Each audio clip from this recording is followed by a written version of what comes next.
Hello everyone, you're watching NDTV and I'm Maria Shakil. The BJP has announced a list of 195 candidates even before the poll dates have been notified. The list includes the party's heaviest hitters, Prime Minister Narendra Modi, who is contesting from Varanasi for the third time, Home Minister Amit Shah, who has been fielded again from Gandhinagar in Gujarat. Defence Minister Rajnath Singh will be contesting from Lucknow, and Smriti Irani will be fighting from Amethi, where she had pulled off a shock victory and emerged as the giant slayer, defeating Rahul Gandhi in 2019. As many as 34 ministers, 2 former chief ministers are on the list, which also includes 28 women, 47 leaders under the age of 50, 57 members from the OBC community. And of the 195, 51 are from the all-important state of Uttar Pradesh, 20 from West Bengal, and 5 from Delhi. Let me bring in reporters, and I will be also joined by some of the candidates as well. A lot of new faces in that list. Let me bring in Vasudha, who's joining us live from the BJP headquarters. Also Ratndeep, who will give an overview of the entire Northeast and Bengal as well. Vasudha, coming to you, your big takeaways. Well, Maria, I think the big takeaways according to me would be that we will have to wait for the next list to see the kind of bloodbath that many were speculating. But something of that sort happened, at least with regard to Delhi, because of the 5 that have been announced till now, we could see women Paar sort of like coming through. We see Bansuri Swaraj and of course Kamaljeet Sehrawat being fielded, and someone like Ramesh Biduri being dropped. And remember, Ramesh Biduri during the inauguration of the new parliament used extremely objectionable comments against Danish Ali, and that was not seen in a good light by several BJP leaders, including the Prime Minister. So this is a strong message. Someone like Pravesh Verma, who won by a huge majority of votes, comes from a heavy political legacy. He has been dropped. Gautam Gambhir, of course, in the morning said that he wouldn't be contesting. No, that seat has been left, for the next few days, and that would be announced in the next few days. But also another seat, reserved seat, in which Hansraj Hans contests from, that has also been left for announcement in the coming days. But I think in states of West Bengal and UP 51 seats have been announced, and we know that India allies have already announced 1/3 of the seats. BJP is cautious and aware that those candidates have been making their rounds, so it really wants to not take any chances there. West Bengal, you could see a combination of both narrative setting and also strong leaders. So Shubhendu Adhikari, who is probably the only member in Shubhendu Adhikari's family who's not an MP or MLA, he's been fielded. Then you also see someone like Anirban Ganguly, who was fielded from the very difficult constituency of Bolpur in 2020, when he's been fielding from another very difficult constituency of Jharkhand, which is where of Jadavpur, which is where Mamata Banerjee sort of like won one of her earliest elections from. You see someone like Priya Saha, who has consistently fought against post-poll violence narrative of the TMC. So this is also a balancing act between rewarding people who have been loyalists, who have been fighting for the party. You see Saket Mishra, Bansuri Swaraj, Anil Anthony being fielded from Pattanam Thitta. Saket Mishra is the son of Nipin Mishra, who has been a very loyal, dedicated, also an ace bureaucrat in the Narendra Modi government, helping the government actually logistically and politically overcome many of its challenges. So he has been given Shravasti, which is seen as a seat where a Brahmin could win very easily. Yes, so I think these are some very important takeaways. And also Telangana, if you see many MPs, many MPs have been repeated, in some ways making it very clear. Yes, Making it clear that the party wants to have a combination of both momentum and strong faces to get going in some of the states where it is perceived as weaker for now, but actually has been making very steady progress in the last few years. Okay, shifting focus now to the eastern part of India. Ratndeep, overall, 2 union ministers actually dropped in that list. That will be the big takeaway from Northeast. That's right. In fact, if you look at Northeast and Assam, 2 union ministers, Rameshwar Teli and Pratima Bhaumik from Tripura, have been dropped. Now in Tripura, in West Tripura seat, former Chief Minister and Rajya Sabha MP Biplab Deb have been fielded. Union Minister Kiren Rijiju has been retained in his Arunachal East seat.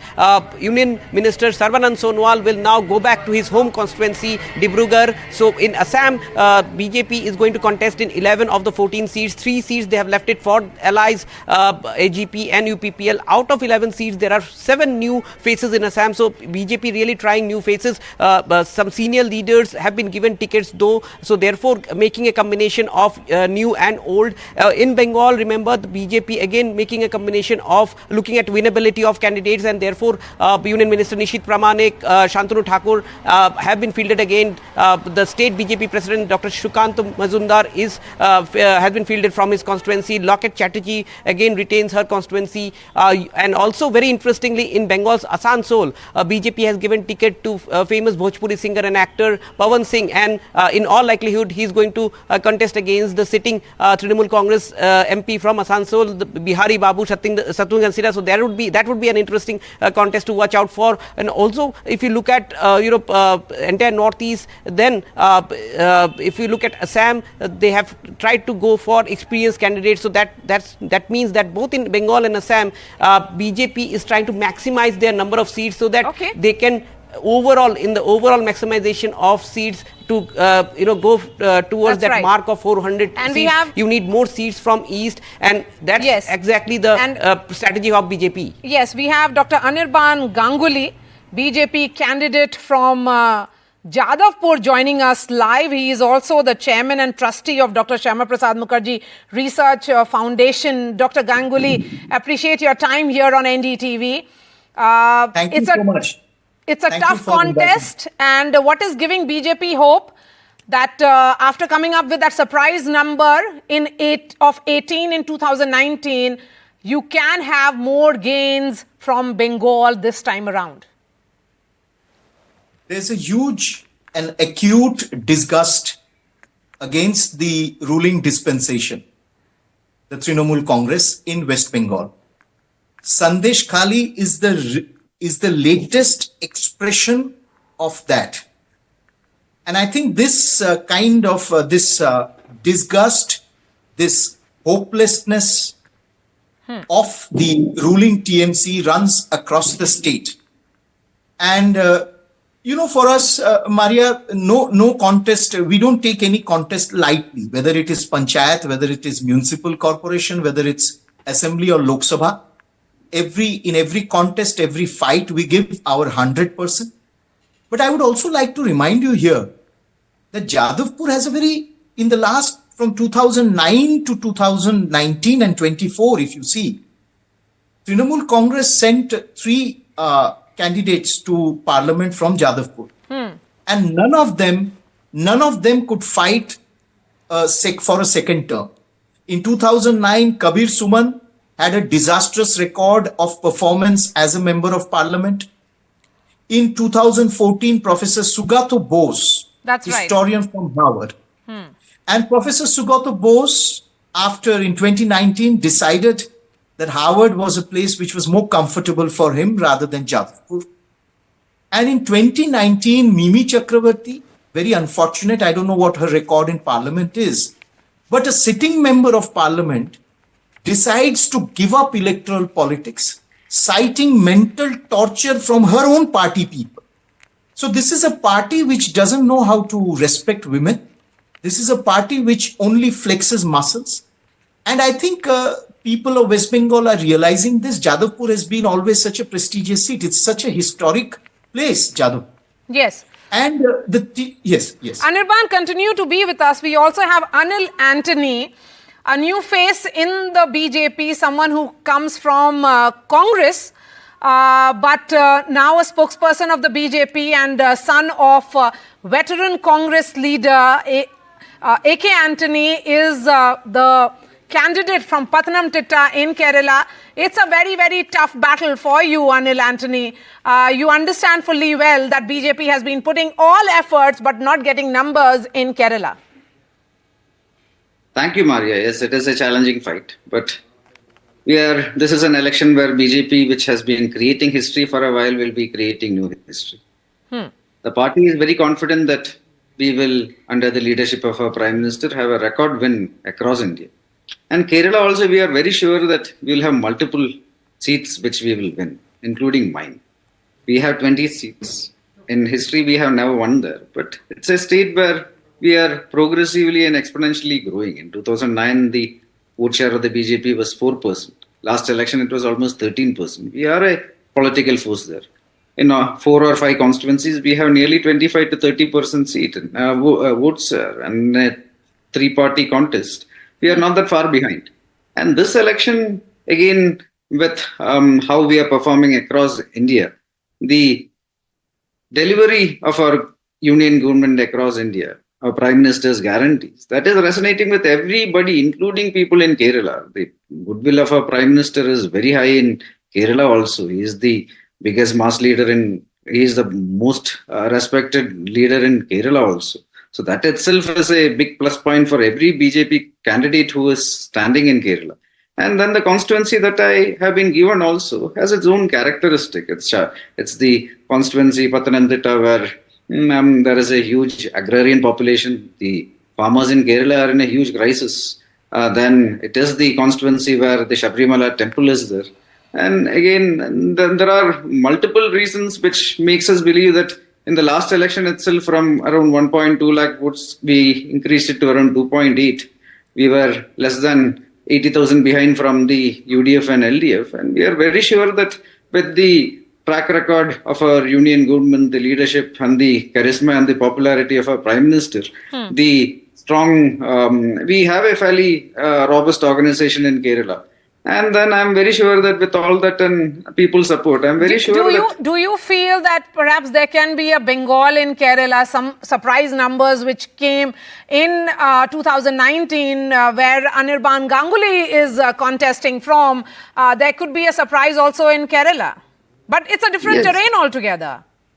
So you rightly said, each state is very different. India is a very diverse country. Each state is different. Bengal, it was a fabulous story where, let's say, from around 2 or 3 MLAs, we went to 19 MPs last time, which was one of the stories of the last election. And I'm very sure that Bengal, the trajectory is going to continue.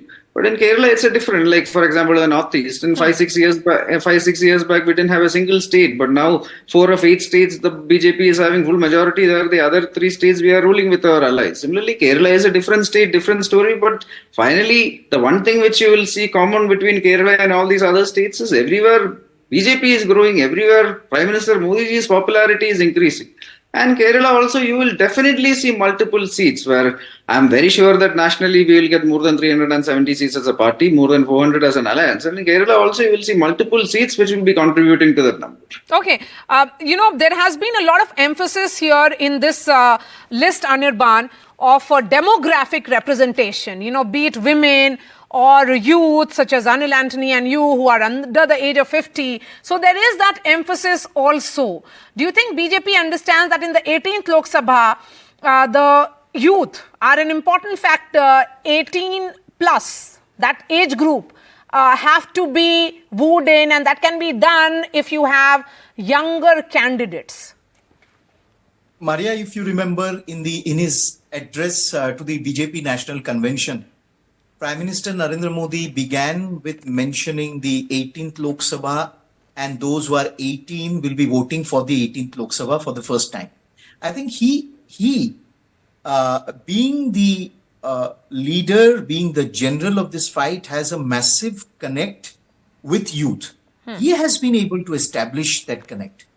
And that has been proved continuously over the last decade. And that connect only increases with each election and with each year. It doesn't diminish. There's absolutely no chance of it diminishing. I think that is the message that we need to take to the youth. The youth is aware. We just need to again take that message to them. And certainly, the BJP has always, continuously in its discourse, in its narrative, it has spoken about focusing on these various dimensions and stratas of society, appealing and reaching out genuinely to various cross sections of society, empowering them. I think through this list, that is exactly what they have done. All right, Anirban Ganguly, BJP candidate from Jadavpur, all the best for your fight. Thank you so much for speaking to NDTV. Let me go back to our reporters who are analyzing this list. Harsha Kumari Singh, starting with you in this part, and big takeaways of the list from Rajasthan. I think, Maria, the big takeaway here really is that the BJP has worked in a very refined and, may I say, in a way that looks at how the kind of micromanagement that they're best known for, that they've focused on certain specific caste arithmetic where they could be on a sticky wicket. So if you look at Baswara, Dugarpur, that's South Rajasthan, south of Udaipur. I think everyone's gone to Udaipur, but no one's gone as far as Baswara. It's absolutely beautiful and I recommend you definitely travel there. But that's an area where there is a huge tribal population, and that tribal population has been tilting very heavily in favor of a party called the Bharatiya Adivasi Tribal Party that's actually grown there in leaps and bounds. In fact, their vote share has gone from 2 lakhs to 4 lakhs in the last assembly elections. The BJP planned ahead. They knew that this is a sticky wicket. This caste arithmetic needs to be consolidated. So what did they do? They got Mahendrajit Singh Malviya from the Congress to cross over. They've laid out a red carpet for him. And there you have him in the first list. He's the BJP's candidate from Baswara, Dungarpur. Interestingly, he's one of the few people who actually won on a Congress ticket with more than 1 lakh votes. So just look at how the BJP works. Look at how they get down to nitty-gritty, to brass tracks.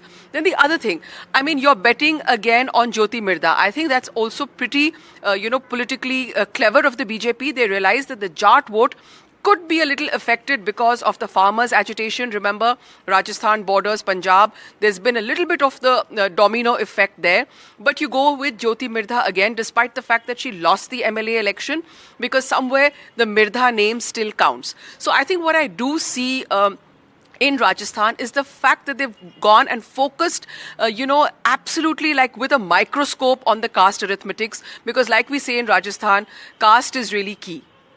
Caste is key, and the woman voter is becoming a key, and that's the reason why we have a list in which Hema Malini, Ranveer, many were not giving her a chance that she would be returning as a potential candidate of the BJP, and she has made an entry again from Mathura.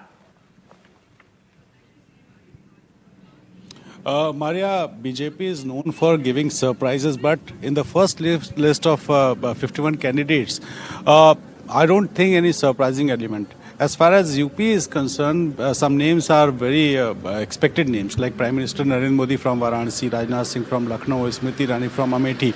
But the actual interest lies in those 29 seats which are yet to be decided. And if you see Brijbhushan Saran Singh, he is on hold from Castleganj seat. Also, Rita Bahuguna Joshi from Prayagraj, she was also expecting that this may be her last election. But her name is yet to be announced. So Prayagraj, also you see Kanpur seat yet to be decided. And Gandhi's, Menka Gandhi and Varun Gandhi, both are awaiting ticket from BJP, but the names are yet to be announced from Pilibhit and Sultanpur. So also Ghaziabad, General V.K. Singh, he is presently MP, as a union minister, but sources claim that he may be denied ticket from Ghaziabad, but decision is yet to be made, and General V.K. Singh has to wait whether he'll get ticket from Ghaziabad or not.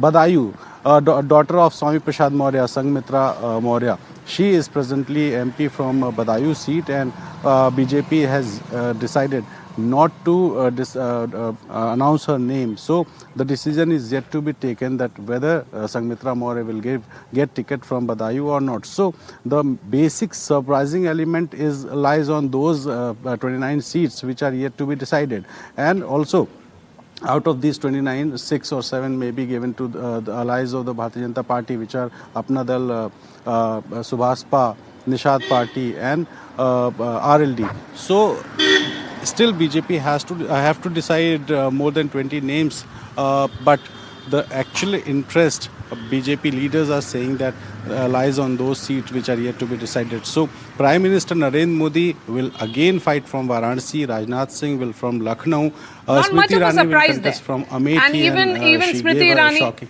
not much of a surprise. So, Ratandeep, a quick 30 seconds to you, and then I'll ask Akhilesh to sum it up for us.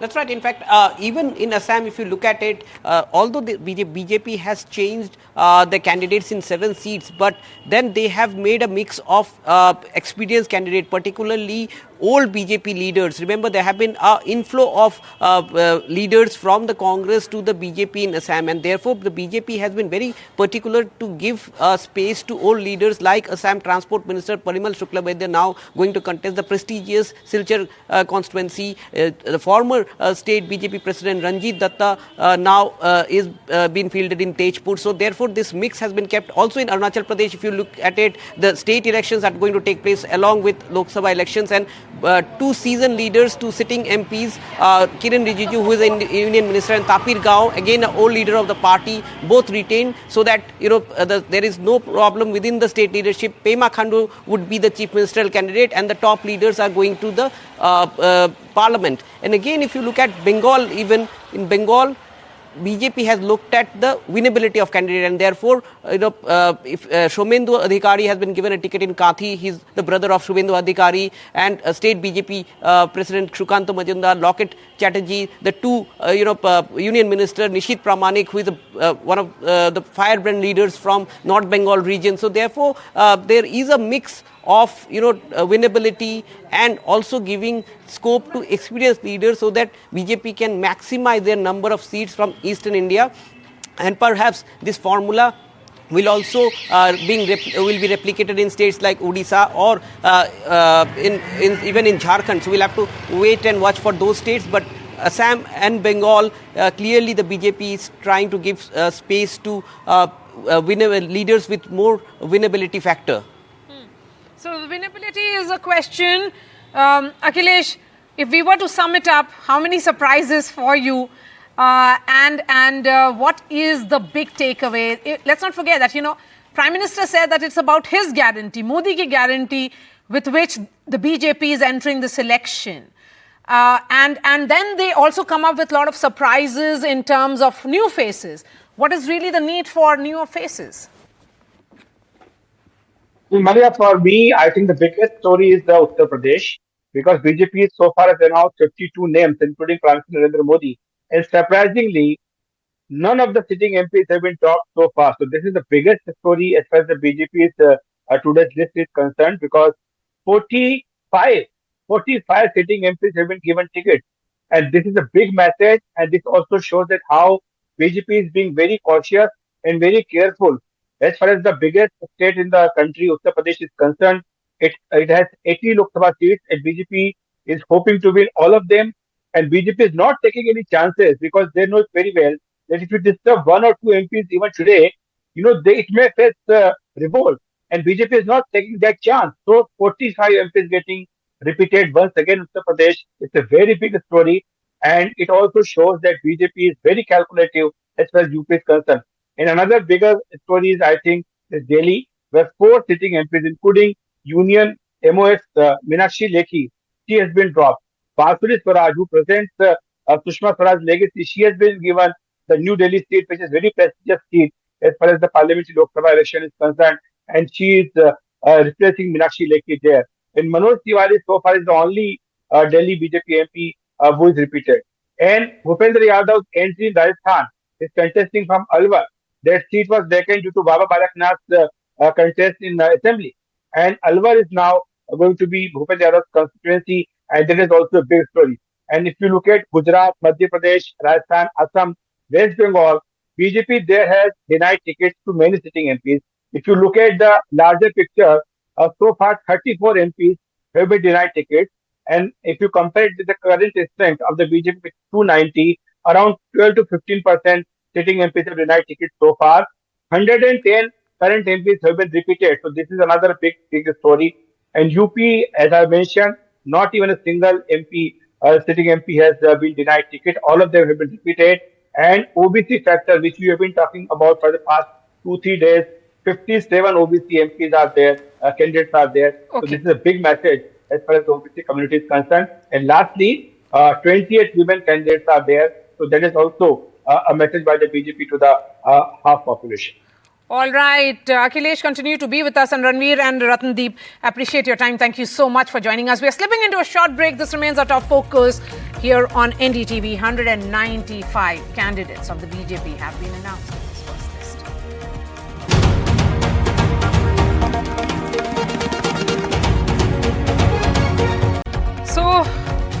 list is out of 195 candidates of the BJP who will be fielded and will be contesting in the upcoming Lok Sabha elections. Of course, the big names are also the most predictable ones, with the Prime Minister himself on the ticket and contesting from Varanasi for the third time. Then Home Minister Amit Shah contesting from Gandhinagar. You have Smriti Irani, who defeated Rahul Gandhi in 2019, contesting from Amethi. There are several new fresh faces. The BJP has fielded a significant number of women candidates as well. There has been caste balancing which has been done with OBC candidates. There are fresh faces coming from Manoj Tiwari, who is the only BJP MP in this list of 5 which has been released. He is being actually repeated. In fact, Manoj Tiwari is joining us live. Manoj ji, बधाई सबसे पहले। और 5 MP का जिनका ticket announce हुआ है candidate, उसमें बस आप ही हैं जो पुराने हैं, बाकी सब नए चेहरे। देखिए, ये बहुत इम्पोर्टेंट नहीं है कि हमें टिकट मिले या न मिले। मिल गया तो बहुत अच्छी बात, नहीं मिला तो भी पार्टी हमसे जो काम लेगी वो करने के लिए हम सब तैयार हैं। तो इसलिए मेरा मानना है कि पार्टी अगर हमें काम देती है ये तो भी हमें स्वीकार है, कोई और काम देती है तो भी स्वीकार है। हाँ, अगर उसने फिर से हमें दिया तो पार्टी का धन्यवाद है, नरेंद्र मोदी जी का धन्यवाद है, जो नरेंद्र मोदी जी देश ही नहीं पूरी दुनिया की आशा के केंद्र बने हुए हैं। तो हम इस पे काम करते हुए आगे बढ़ रहे हैं और हमें पूरा विश्वास है कि हम 2019 में दिल्ली में लगभग 56% वोट शेयर लिए थे। इस बार हमें वोट शेयर 60% तक ले जाना है और दिल्ली की परिस्थितियों में यह संभव है। नरेंद्र मोदी जी ने 370 सीट मांगे हैं बीजेपी के लिए। मुझे पूरा विश्वास है कि हम इसको 375 तक देश के लोग करके देंगे। इस तरह से हम लोगों को प्रार्थना करने वाले, उनके दिलों को हम इस तरह से जीत रहे हैं। मनोज जी, बांसुरी स्वराज चुनाव लड़ रही हैं सुषमा स्वराज की बेटी। उन्होंने सुषमा जी ने पार्टी को बनाने में बहुत काम किया है, तो आप उनके कैंडिडेचर को कैसे देखते हैं? क्योंकि दिल्ली जो कहा जाता है, जो 7 सीट है दिल्ली की, वो बहुत ही प्रेस्टिजियस चुनाव रहा है हमेशा। देखिए, बांसुरी अपने आप में बहुत ही हर प्रकार से बहुत बैलेंस्ड कार्यकर्ता हैं और जिस प्रकार से उन्होंने पार्टी में अभी प्रदेश मंत्री के रूप में काम करना शुरू किया, जिस प्रकार से वो कार्यकर्ताओं से मिल रही हैं, जिस प्रकार से वो नरेंद्र मोदी जी की योजनाओं को जन जन तक ले जाती हैं, उनकी बात करने की शैली, लोगों से मिलने की शैली, ये सब कुछ मुझे तो पता ही नहीं था। आज दिन में हमारे घर पे ही एक कार्यक्रम था और बांसुरी जी कार्यक्रम में आई हुई थी, विश्व मांगल्य सभा, जिसमें हमारी पत्नी है। तो मुझे तो मालूम नहीं था कि वो उनको भी टिकट होने वाला है, लेकिन बीजेपी के अंदर यही है, किसी भी कार्यकर्ता को मौका मिल सकता है तो वो भी उसको वैसे ही लेगा और अगर किसी को और काम मिल गया तो भी उसको वैसे ही लेना है। बांसुरी को मैं बहुत आशीर्वाद देता हूँ, हमारी छोटी बहन है और हम तो उनकी माता जी के साथ भी काम किए हैं और अब बांसुरी को एक बड़े अंतर से नई दिल्ली की जनता जिताएगी, ऐसा मेरा पूरा विश्वास है। एक सवाल आपसे, कांग्रेस आम आदमी पार्टी का अलायंस हो चुका है, सीट का शेयरिंग भी हो चुका है दिल्ली के लिए, कितना बड़ा चैलेंज रहेगा? ये चैलेंज उनके लिए हो गया है। अब आम आदमी पार्टी और कांग्रेस के लिए गठबंधन चैलेंज हो गया है।